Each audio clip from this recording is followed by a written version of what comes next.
Bueno, para esta segunda entrevista que tenemos a Say Argüelles Durón. Ella actualmente es licenciada en Derecho, es coordinadora del movimiento feminista Femana.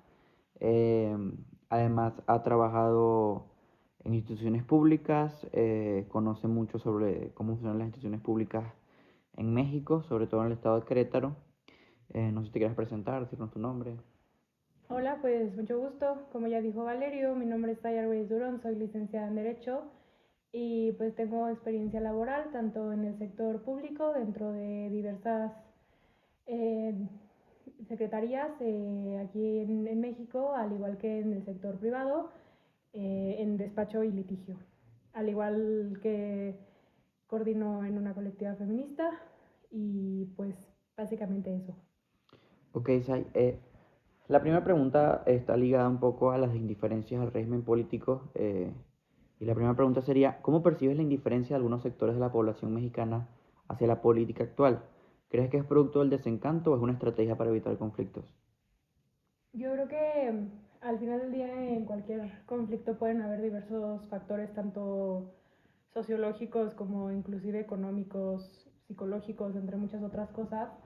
Pero hablando muy específicamente de la situación en México, existe mucho choque y mucho desacuerdo por también situaciones de exclusión, discriminación, hay mucha decepción en general, yo creo que prácticamente con muchos sectores públicos debido a la carencia en los resultados.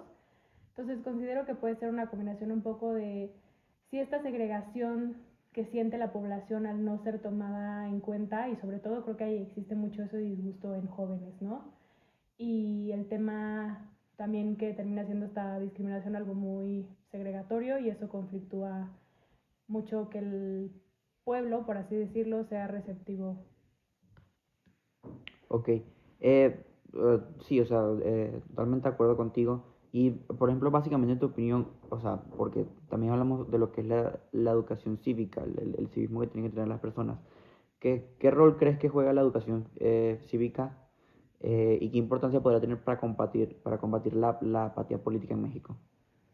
Yo creo que en general el civismo como tal, ¿no? Como materia de educación, es el primer acercamiento que tienen todos en cuestión moral y en cuestión de desarrollo dentro de una sociedad, ¿no? Entonces considero que sí, es de suma importancia, pero tomárselo en serio, ¿no? O sea, como que sean como muy focalizado y tener bien en claro qué es el civismo, porque también creo que para las instituciones en general, tanto públicas como privadas, a veces es muy sencillo hablar del civismo y de la importancia de ser un buen ciudadano con un modo digno de vivir, ¿no? Que es lo que te dice que básicamente es un ciudadano en México, calificado para votar y para ejercer, pero pues teniendo todavía esas cualidades es como cómo ejerces un civismo en una sociedad y en un gobierno que no te está dando lo mismo de regreso. Entonces yo creo que es un poco de sí enseñar claramente lo que debe de ser el derecho y la obligación de ser un ciudadano, pero creo que para poder enseñar también tienes que ser una persona que viva conforme a esos valores. Claro. Y ahorita, moviéndonos un poco en el tema, hablando un poco de corrupción, sabemos que hoy en día en México la corrupción ha plagado las instituciones públicas, tanto altos cargos como de las instituciones más básicas a nivel municipal y luego subiendo al nivel estatal y luego al nivel federal. Eh, la corrupción es un hecho en las instituciones públicas mexicanas. ¿Consideras que estos casos de corrupción en México han impactado de manera irreversible? O bueno, si también consideras que tienen una solución, eh, ha impactado, todos estos casos de corrupción, ha impactado la confianza en las instituciones públicas por parte de los mexicanos. Ok, la respuesta como en corto, la primera parte, pues sí, claro que la corrupción ha afectado en general a México y en la confianza de los ciudadanos, ¿no? Creo que es muy común cuando te acercas a distintos sectores, ¿no? De la población y hablando de sectores tanto en edad y temas socioculturales, te vas a encontrar respuestas automáticas de, ay, no, el gobierno qué, yo no creo en eso, ¿no? O sea, yo, ¿por qué apoyas en esto? ¿Por qué trabajas en esto? ¿Por qué te acercas a esto? Si lo único que hacen es robar, ¿no? Y al final del día es como que esa parte que dices, a ver, yo en lo personal sí conozco personas en el sector público que genuinamente les interesa la población y genuinamente todos los días se paran a hacer su trabajo, pero de igual forma claramente existe una excesiva corrupción en México. Y de la otra parte, pues considero muy personalmente que nada es imposible, ¿no? Que nada es irreversible, pero yo en lo personal creo que sí es un trabajo muy arduo y que sí debe de haber una gran limpieza de personas en instituciones, porque no es posible que estos que conocemos aquí en México, como los dinosaurios de la política, sigan replicando cargos, replicando el nepotismo, ¿no? Replicando la corrupción y todo es un tema muy delicado. Y como solución, porque considero que a veces sí es muy fácil quejarse, pero creo que una estrategia excelente en México, claramente bien ejercida con las personas adecuadas y con el presupuesto bien ejercido y no llevándolo a situaciones como la corrupción, las políticas públicas son muy funcionales, pensando muy bien en las necesidades de alguna población donde vas a ejercer esta política pública y esta gobernanza, que la gobernanza como tal pues es el buen gobierno, y considero que es muy importante que si sí tienes el conocimiento de cuál es el objetivo y el fin del buen gobierno y haces una política pública muy bien ejercida para diversos sectores de la población para empezar a trabajar en esta reestructuración vertical y horizontal de diversos sectores, considero que solamente con diversas acciones es que se podría atacar este tema de la corrupción.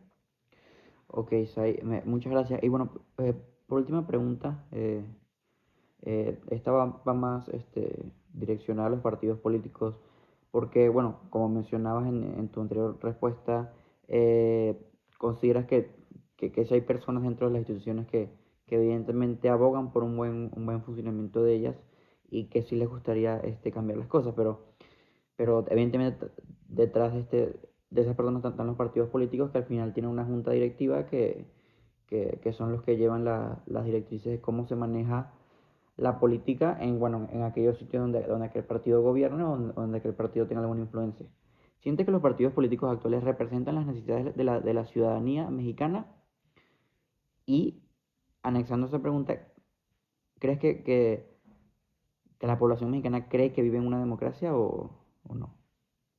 No, considero que existe una parte muy hegemónica en los partidos políticos, hasta parece como algo intocable, ¿no? Y aquí es donde cuestionas un poco, ¿no? Porque cuando hablas específicamente de nuestras carreras, ¿no? Hablando de las ciencias sociales, tanto relaciones internacionales como derecho, siendo pues una de las carreras madres específicamente en temas sociales, creo que cuando empiezas a ver que inclusive como carreras nosotros vamos revolucionando el estudio de la población, el estudio de la ley como tal, el estudio del derecho, ¿no? El estudio de las relaciones internacionales y todo.